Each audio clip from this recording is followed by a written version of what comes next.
가나안 정복을 해야 되는 지금 이 군사들은 출애굽의 2세대입니다. 그러니까 세컨 제너레이션인 거죠. 그러니까 이 사람들의 특징이 뭐냐면요. 태어나서 그리고 지금껏 이 사람들은 처음부터 만나만 먹고 큰 사람들입니다. 그 말의 의미가 뭔지 압니까? 만나만 먹고 컸다는 것.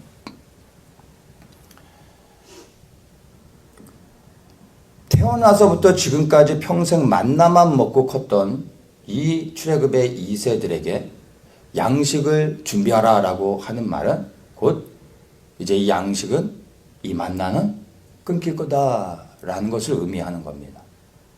이것은 평생 만나만 먹고 살아왔던 출애굽의 2세대들, 즉 가나안에 들어가 싸우는 전쟁을 하면서 땅을 뺏어야 되는 2세들에게는 사실은 굉장히 심각한 문제인 것입니다. 광야 생활 가운데서 만나는 그들에게 생명 그 자체였습니다. 광야에서 무엇을 심는다고 해서 날 수 있겠어요? 그러니까 하늘에서 공급해 주시는 하나님의 그 만나, 양식이 아니면 그들은 생존이 불가능했던 것입니다. 그래서 만나는 그들에게 있어서 생명과 같은 것이었습니다. 그래서 이 만나는 하나님께서 이스라엘 백성들에게 40년의 생활 동안에 하루도 빼놓지 않고 내려주셨습니다.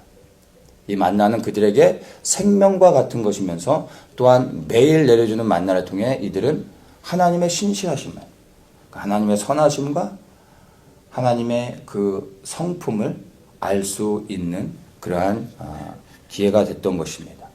그런데 이제 이들이 요단을 건너 가나안에 들어가면은 어떻게 됩니까?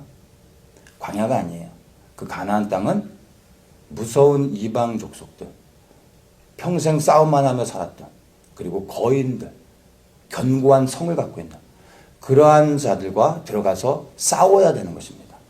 이제는 만나만 의지해서 만나만 붙잡고서는, 만나만 먹고서는 가나안 땅에 들어가서 하나님의 말씀에 순종하며 그 땅에서 하나님이 명하신 땅을 정복하는 것을 할 수가 없는 것입니다.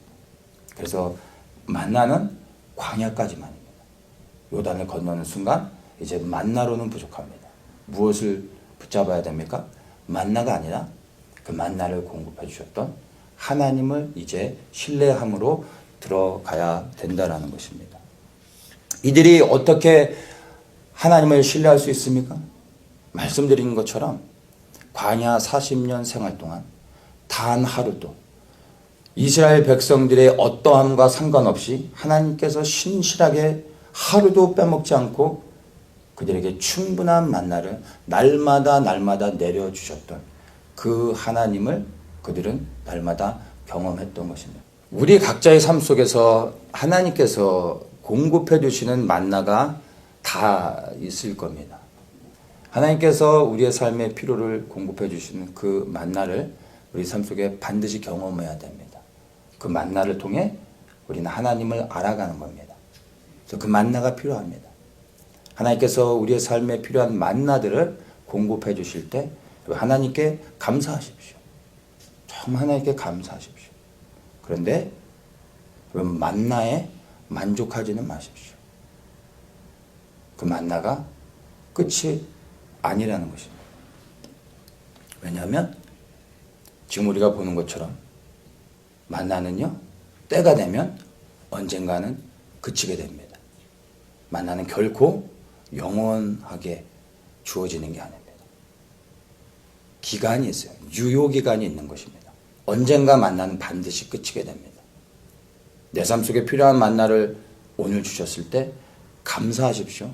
그러나 내일 또 만나를 의지하기보다 그 만나를 공급하신 하나님을 의지할 수 있어야 되는 것입니다. 왜냐하면 오늘이 마지막 만나가 될 수 있는 것입니다. 내일은 이제 그 만나를 주시는 하나님을 바라보며 그 하나님을 의지하며 나아가야 될 바로 요단을 건너는 그러한 시기가 우리 인생 가운데 반드시 온다는 것입니다.